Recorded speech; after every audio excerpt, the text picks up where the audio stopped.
Hey, Craig, good to see you. How you doing today? Hey Matt, I'm great. Yourself? You're doing great, but I understand you are in prep at the moment. So probably great is a qualified statement at the moment. Yeah, there's an asterisk attached to that. That's for sure. Do you want to give people a little listen, talk about today, what you do in prep, how you do prep? I think it might be a good conversation for people. Yeah, Just sure, from the absolutely. inside. Absolutely. From someone that's actually going through the pain Yeah. deep, right? Yeah. No bad color. No, a lot of us, I think, if you go through prep, you look backwards, it's not that bad, we say Hmm. sometimes, depending on how it is. But at the time, it can be severely psychologically and physically taxing. And you do kind of Yeah, forget that a bit as part of your survival instinct. But, yeah. we can hear Well, from you now. yeah, it's definitely interesting. Like I've definitely already got the first waves of what I call prep head, where you look at yourself and 1 minute you're fat, the next minute you've lost all your muscle, next minute Yeah. you're tiny, next minute your lines aren't good, next minute you're worried that, like, is everyone going to notice all my defects, and did I put on enough muscle mass, and oh geez, I should have done that, should have done this, and just all that like self-doubt really creeps in. Right. I find that tends to happen at a certain body level, like body fat level for me. When I start to get um, so traditionally, I would say uh, from about 6 weeks out, that's when I start to feel like that in terms of like leanness levels. So Okay. for context, what I consider 6 weeks out is sort of like the upper abdominal fat is gone, the lower abdominal fat is very, very thin, if not almost gone, and the only stuff that I've really got left is the love handles and the glutes. Right. Okay. So yeah. So that's kind of what I consider to be about 6 weeks out. Now I'm not 6 weeks out right now. Right. I was going to ask, how many No, weeks out are you? And when do you usually start prep? I think some of us start different amounts of weeks or months out. absolutely. Yeah. What is So our kickoff point? so like I would say that normally I like to start with at like for me a good prep period is 16 weeks. Assuming that you're in okay shape. Yeah, you've got some butter to cut through, but that's kind of what the first 4 weeks is for. Yeah. But you're not necessarily like, it's that level where if you're going to start at 16 weeks out, you don't want to be over 20% body fat. But if you're in sort of your high teens, then that's a reasonable time to Okay. start. All right. I And was I going to guess usually, around 15. Yeah. yeah, with my clients, I don't want with my clients and also with myself, like I really don't want anyone above 20% body fat, because Yeah. that's just like, you're not doing too much good for your body, whether it's off season or prep, obviously. Right. So Yeah. try to avoid that at all costs. But yeah, generally 16 weeks I think is right. This week I did this time around I did things a little bit differently. So I'm doing two shows that are going to be 7 weeks apart. So depending on that perspective, I'm either currently 9 weeks out or I'm 16 weeks out, depending on how you look at it. Yeah. My intention is to try to come in at 100% for the first show, Okay. or what we think is as close to 100% as we can be. Mm-hmm. And then, if that's successful, maintain and then replicate that at the next show. Mm-hmm. Or if there's still things that need to be improved, for example, I need to come in fuller or I need to come in leaner, which I don't think is going to happen at this stage of the game. But if if there is something like that, then of course we can work towards that during that 7 weeks. Mm-hmm. In the past, the times that I've looked the best have actually been if I've held condition for quite a while.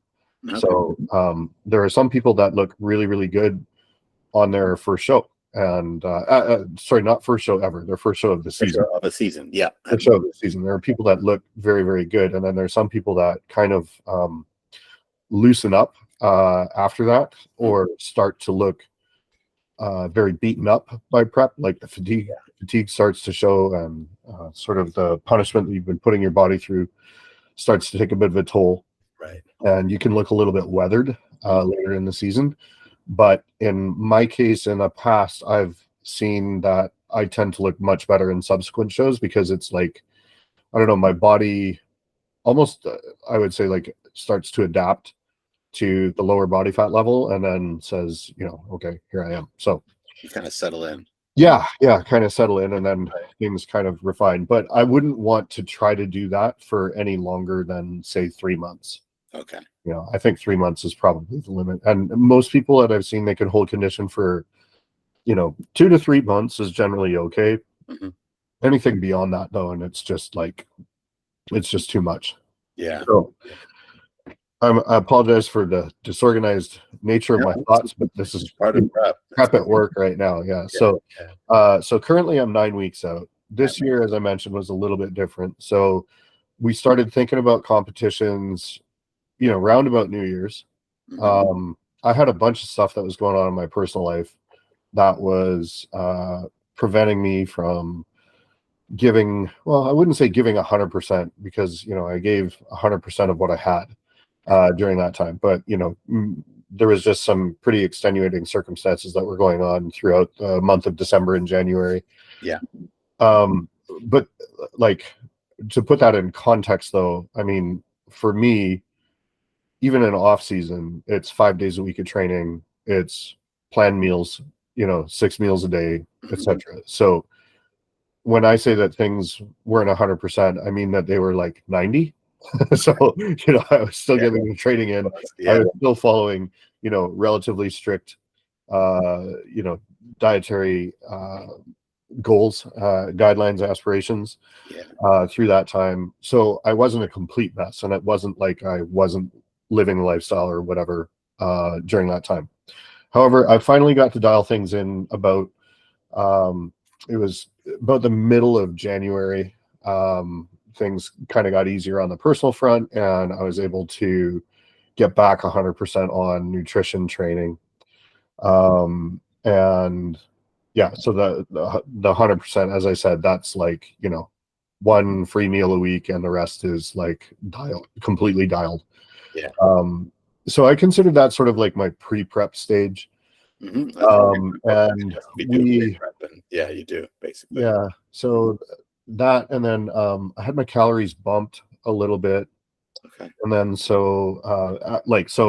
we kind of like, I had the plan that I was supposed to be adhering to prior to that, Mhm. that I was doing my best to achieve.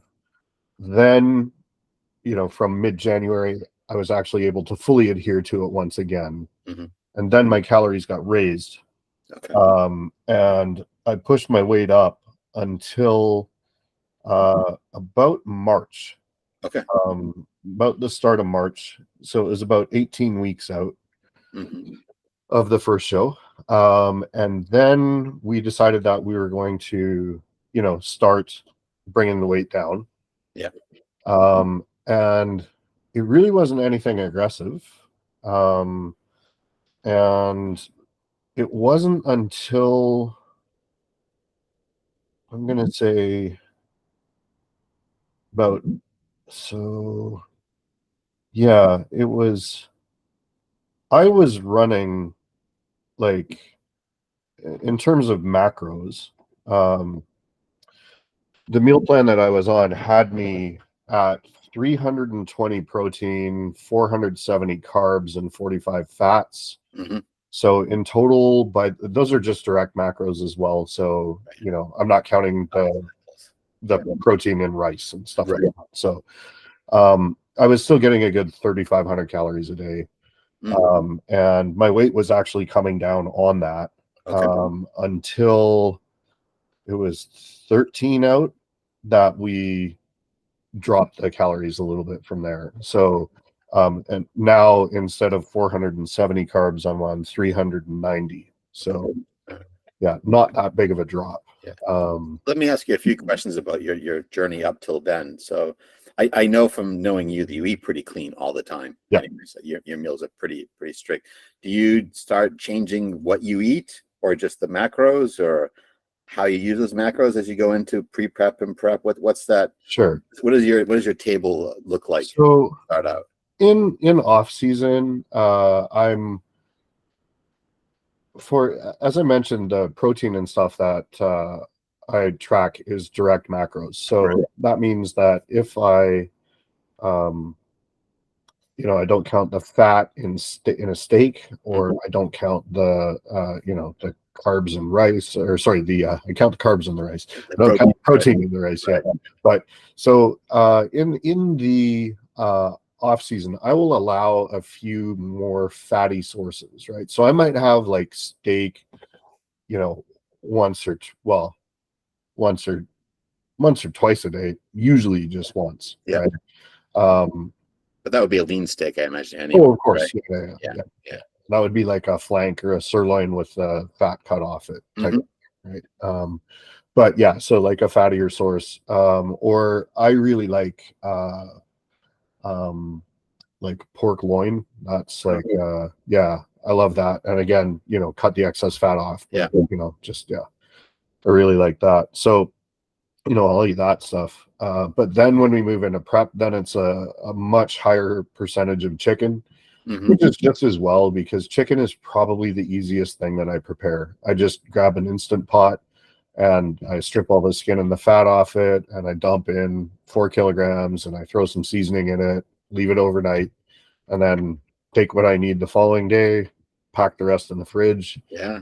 Easy peasy. It's like 4 or 5 days worth of chicken done overnight while I'm asleep. So, which can be used in a number of different ways in different meals, right? So I don't really get fancy with it. Eat it as it is, right? I just I found an amazing hot sauce that's actually like an Indonesian hot sauce, and I've been crazy with that. So my favorite is just soy sauce. So like I'll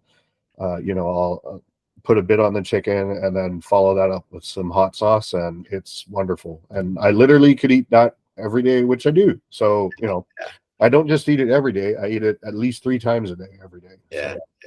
I can understand that. I just have my favorites. And then like for carbs, I mean, we live in Japan, so like white rice is just so readily available, and tastes wonderful, and it's the greatest thing on earth right now, because but yeah, it's I like that because it's also like really readily accessible too. If you're out on the road and you need some, all the convenience stores have like onigiri that you can grab, and they're all 40 grams of carbohydrates. So like it's they're so consistent that it's just we're really, really spoiled to have that. So yeah, it's generally, my diet pretty much consists in prep stage of oats, whey, peanut butter, chicken breast, boneless, skinless chicken breast, white rice, intra-workout carb powder. Like I use glyco-CCD, which is chain cyclic dextrin, so that's very potent when you're training. And doesn't hang around, which is important. And nuts. So I just grab nuts because they're convenient. If you can't lug peanut butter around with you, then have nuts. And that's really about it. I do pretty much the same thing, but as you said, you don't track the incidentals so much. So by removing the foods that have incidental fat, you're going to extract fat from your daily diet, and basically going to bring the calories down, or make room for better calories that'll suit you better in prep, perhaps. No, I think it's more of a caloric reduction that it winds up being. So everything's sort of so I just clean everything up really tight, and then if I want, then I'll throw one of those, like, as I was saying, pork loin, but like I'll probably go with like pork tenderloin, right? So like I'll go get a pork tenderloin. That to me is as clean as chicken is. So I would say a lot of people give they don't understand how lean pork can be. Pork can be a good food, and it's relatively cheap here in Japan too. Which is super cheap. Over at Nishin there, I'm always so proud because they have Canadian pork, and it's so cheap. It's like incredible. It's cheaper than what they get in Canada. I don't know how they do it. So it's one of those but I'm happy with that. So I'll throw that in, like, I would say maybe once a week, right? Just for a tiny bit of variety. And then steak I might have once a week, right? But it's because it feels good. Not usually.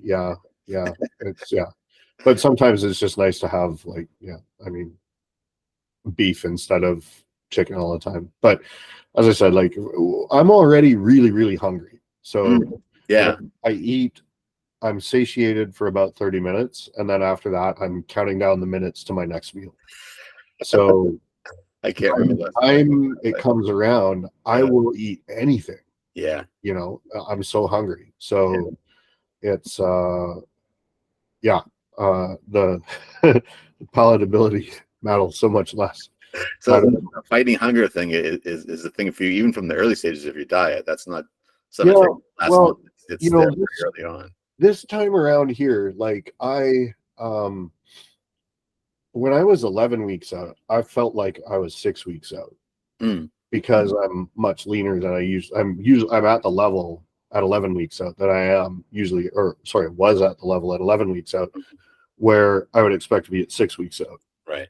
From a body fat perspective. Yeah. So I had all of the symptoms, all of the hunger cues, the fatigue, the whole thing. Like you sit down and then if you forgot to do something and have to stand up again, you get angry at yourself, like, you know, that kind of stage, right? You don't want to stand up. Irritable, you do. Yep. So yeah, I've had all of that stuff going on from a very early stage here. So, you know, I'm trying to interpret that as a good sign, right? Because it means that I'll be able to achieve new levels of conditioning this show. Yeah. Which is really what I want to do. Yeah. I've always been known for my conditioning. So if I can continue to sharpen that along with the mass that I've been able to put on, you know, that'll be really good. Yeah. Yeah. But yeah, the hunger management, like, so just to share with people sort of the techniques that I use there is first and foremost having a meal plan, like scheduled. Yeah. And knowing that you're going to eat at 9, you're going to eat at 11:30, you're going to eat at 2, you're going to eat at 5 o'clock. Knowing that gives you little micro goals to be able to chase each time. And I often say that, like, in the off season, when you're trying to put on weight, you don't eat because you're hungry, you eat because it's time. Yeah. And that's the same thing in prep. You don't eat because you're hungry, you eat because it's time. And you eat what you're assigned and what you're allowed to have. So it's your job to fight off the hunger until you get to that point when, you know, you can eat. So, you know, I'll do stuff like at work when I have to stay at my desk, you know, I'll just like stand up, drink a lot of water. A lot of like ice cold water I find is the best because for some reason that takes my hunger pains away more than lukewarm water does. Interesting. Okay. And I don't know why. It might be psychological, but I don't know. But I just really like ice cold water too. So there's that. So I'll do that. And then the other thing I'll do is, like, I'm trying to work on abdominal control. So I'll sit there and do vacuums because I figure if I have no food in my stomach and I'm hungry, then I should be able to pull a decent vacuum. So yeah, so I'll do that kind of stuff too. And then other things that I like to do is try to keep my mind as active as possible as well. So if I'm at home, you know, I'll do like Sudoku on my phone, or if I'm at work, you know, I'll look for a book to read or, you know, something like that. So, or articles, etc. Build a new spreadsheet, that kind of stuff, right? So, yeah. I think we mentioned, I meant to tell you before we started talking on this podcast that when I would do prep, like you, I would see hunger as a positive thing. You know, it means it's working. I'm in the condition I should be. This is the state it should be. Only late at night before bed was that troublesome for me. Yes. Yeah. You know, but I found myself being quite bored in between meals, much more than I would have been off season. Right. Looking towards the next meal as a psychological satisfaction as much as a physiological satisfaction. But that just was not the case off season. Like I could just go without a meal for 3 hours without a problem. And it's not just because I'm eating a lot. It's just because I'm not looking forward to it so much. It's not this thing down the end of the tunnel that I'm pointed at as much. Sounds like that's very much the case for you.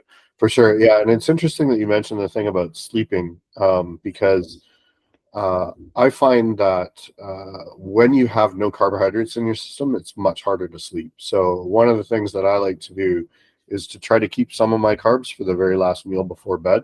And that actually helps a little bit.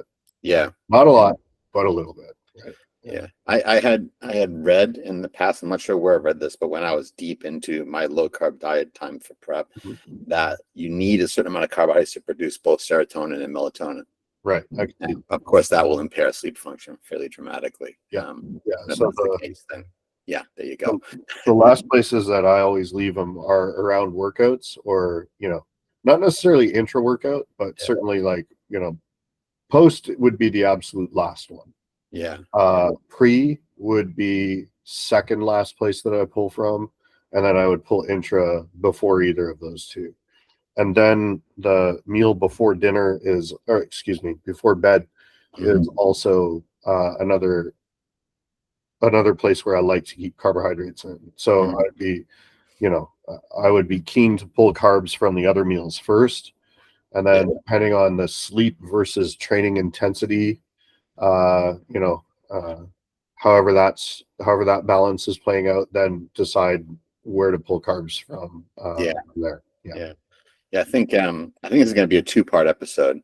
Yeah. So I will ask you now, since you started talking about carbs and carb reduction, what's your philosophy or approach towards macro manipulation through a diet? You talked about caloric manipulation, food source manipulation. What's your macro source manipulation look like as you're starting at 16 weeks and point it down towards show day? Yeah, sure. So even in the off season, I eat a fairly low fat diet, with the exception of the added fats, right? The fat that I actually measure, that actually stays the same.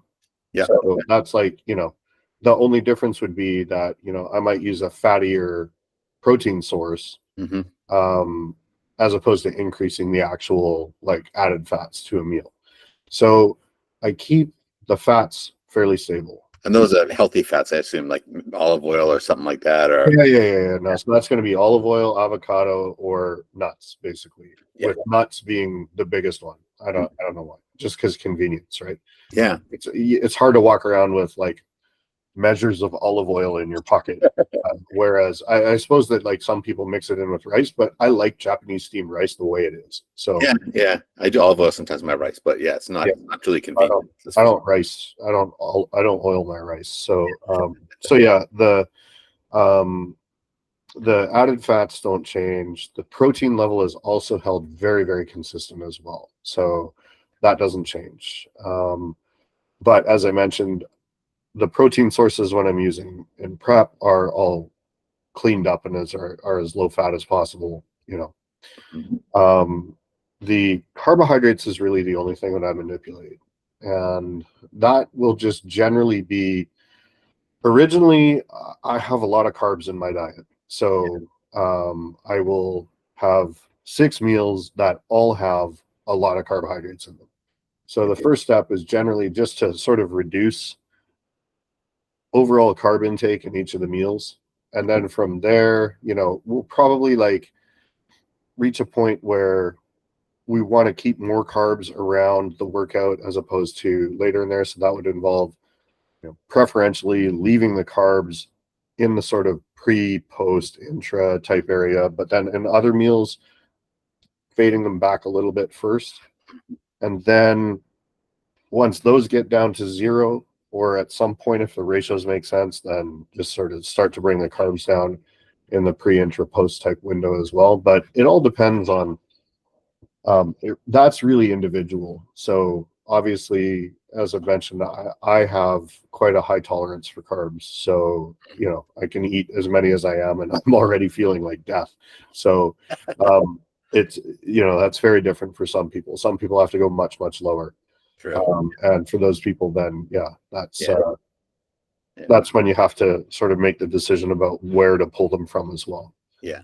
So you're starting to just looking across the board and just kind of reduce them all. You got all your meals laid out, just bring them all down a little bit. Yeah. And you get to the point where everything peri-workout is going to be the last to go, of course. Yeah.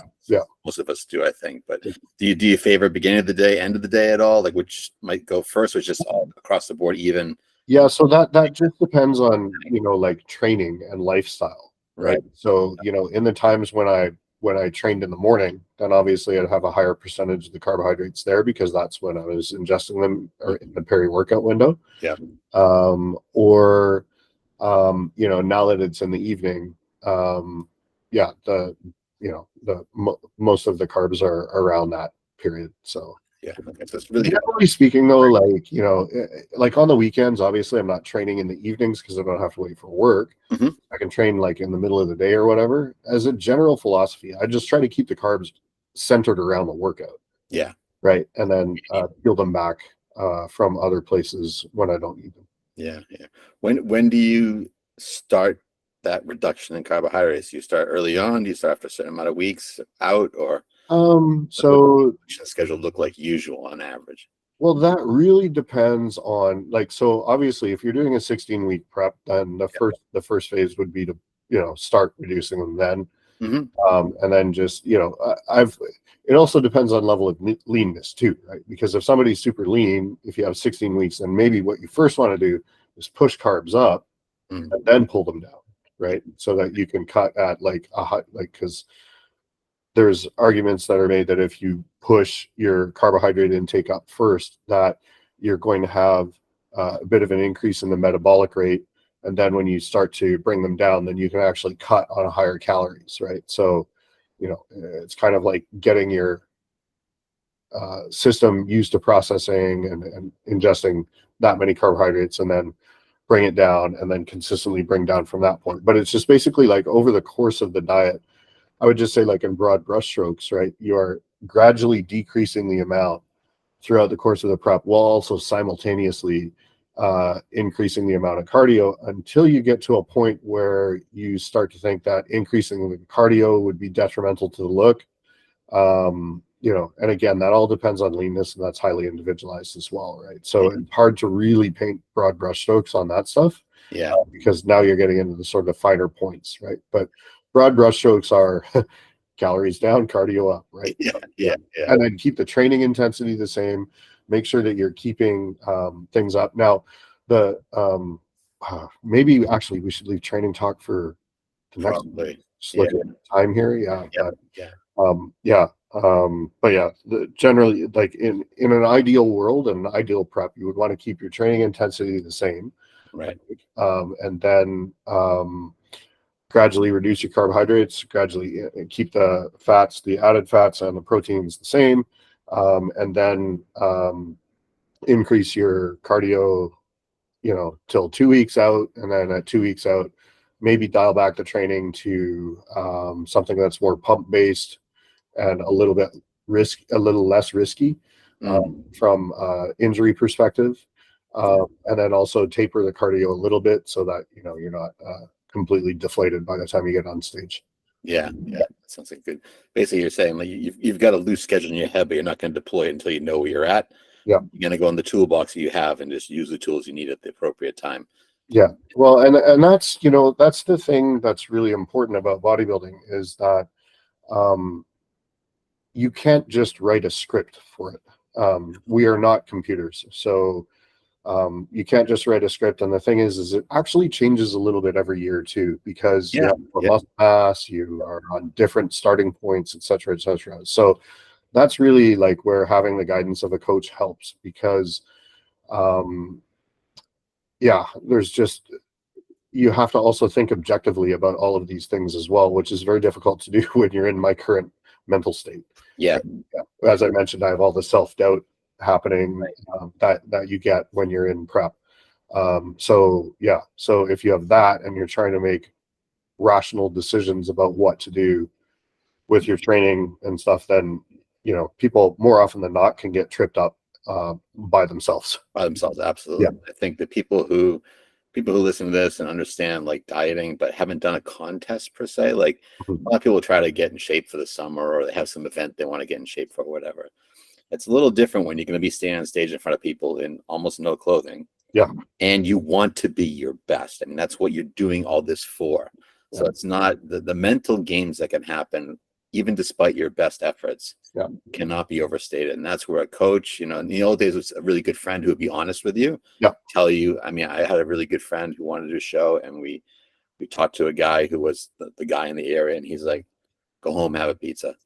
Yeah. No, he shouldn't do it. And it broke the kid's heart, was the thing he needed to hear. And now you need a coach to say something like that to you. You need somebody to objectively tell you what you need, whether it's positive or negative, and Yeah. keep you on track. So Yeah. that can't be overstated, I think. Yeah. In the world of body So competitive many factors that need to be considered, right? I mean, the broad brushstrokes are all the same, but that doesn't mean that you can just be like, plug a formula into a spreadsheet. Like, I'm this body fat, I'm this weight, Mhm. write me a 16-week prep, right? Yeah. It doesn't really work like that. Yeah, I mean, I'll close this out now. We'll talk some more next time, especially about training.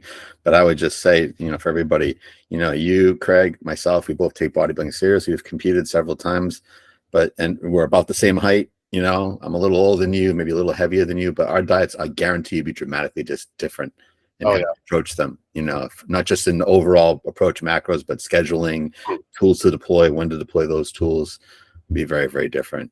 Yeah, indeed. And I mean, a lot of that is probably experiential, right? In terms of like the people that you learn from are different from the people that I learned from. Yeah. And so the techniques that were used on me are different from the techniques that, you used with your buddies that were helping you out, et cetera, et cetera. So, and then also I mean, generationally speaking, like, even though we're similar age-wise, you're a bit older, but in terms of like generations of bodybuilders, I think I'm probably a bit of a newer generation than perhaps you.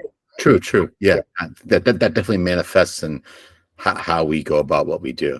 Yeah, both off season and on season. I'd say, yeah, definitely. Yeah, let's get into that a little more next time, especially about training too, about how that might change, and more detail about how your diet might change and how things might change as you get closer to the contest in the next episode. Sounds good. Sounds good. Okay. So I will see you in a bit. We'll talk about that, and hopefully people enjoyed this section, part 1 of 2. If you like, give us a like, thumbs up, follow, all that kind of stuff. And if you want to hear more about this kind of stuff, please leave comments. Or if you have questions, etc., please, add them. Like, I'm trying to guess what people want to know. Absolutely. But if you let us know, that's going to make it that much easier. Yeah. Super helpful. That would be. Thanks, everybody. Okay. I'll see you soon, Craig. Okay. Sounds good. Thanks, Matt.